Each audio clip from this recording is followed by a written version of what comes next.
Please check करें।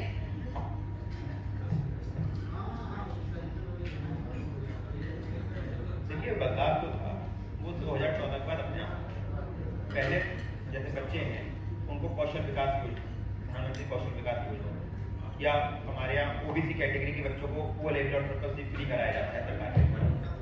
ये सब चीजें, इसके बाद जब बच्चा निकलता है तो उसे रोजगार मेला दे दिया गया। अब जब एक बच्चे को इतनी सारी सुविधा मिल रही है तो उसके लिए तो एक रेड कारपेट से कहते हैं हम लोग, रेड कारपेट बिछा दिया गया है। बच्चे ने अपनी ट्रेनिंग पूरी करी, उसके बाद जॉब मिल गई। तो ये सब चीजें पहले नहीं मिलती। बच्चे को यही नहीं मालूम होता था कि हमें जॉब कैसे पानी है, नेट पे जाके हमें अपना रिज्यूम कैसे अपलोड करना है, मेल कैसे भेजने हैं। अब हर चीज अब ये बहुत इम्पोर्टेंट हो चुका है, क्योंकि हमें अगर कुछ भी अप्लाई करना होता है, कोई भी फॉर्म भरनी होती है, तो सारी चीजें ऑनलाइन होती है। तो कंप्यूटर और इसकी शिक्षा बेहद जरूरी है। बिल्कुल जरूरी है, क्योंकि स्मार्टफोन आप देख रहे हैं सबको मिल रहे हैं।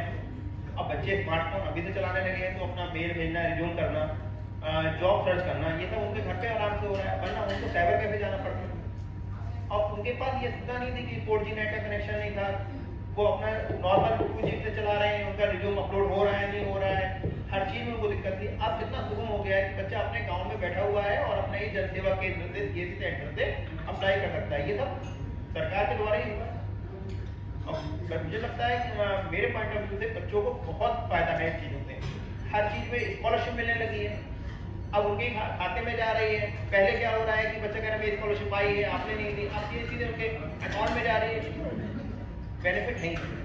यानी कि जो उत्तर प्रदेश सरकार, और हमेशा हमने देखा है कि मुख्यमंत्री योगी जी जो बच्चों को लेकर शिक्षा के क्षेत्र में विकास की बात हमेशा से करते रहे, खुद स्कूलों में जाके चीजों को देखते हैं, निरीक्षण करते हुए नजर आते हैं, जायजा लेते हुए नजर आते हैं। यानी कि शिक्षा के क्षेत्र में सरकार ने जो पहल की है वो नजर आ रही है कि वो सुविधा बच्चों तक पहुंच रही है। बिल्कुल आ रही है। कौशल विकास योजना पे 3515 करोड़ रुपए खर्च हुए, इससे पहले नहीं हुए थे। ये अपने आप में एक नई बात है। इससे पहले ओबीसी कैटेगरी के बच्चे जो थे, जिनपे आय 1 लाख तक है, उन लोगों को पहले कंप्यूटर एजुकेशन बहुत मुश्किल से मिलती थी। ओ लेवल का कोर्स एक बहुत बड़ा उन लोगों ने बना रखा था, ये बहुत महंगा कोर्स है, लेकिन सरकार फ्री करा रही है।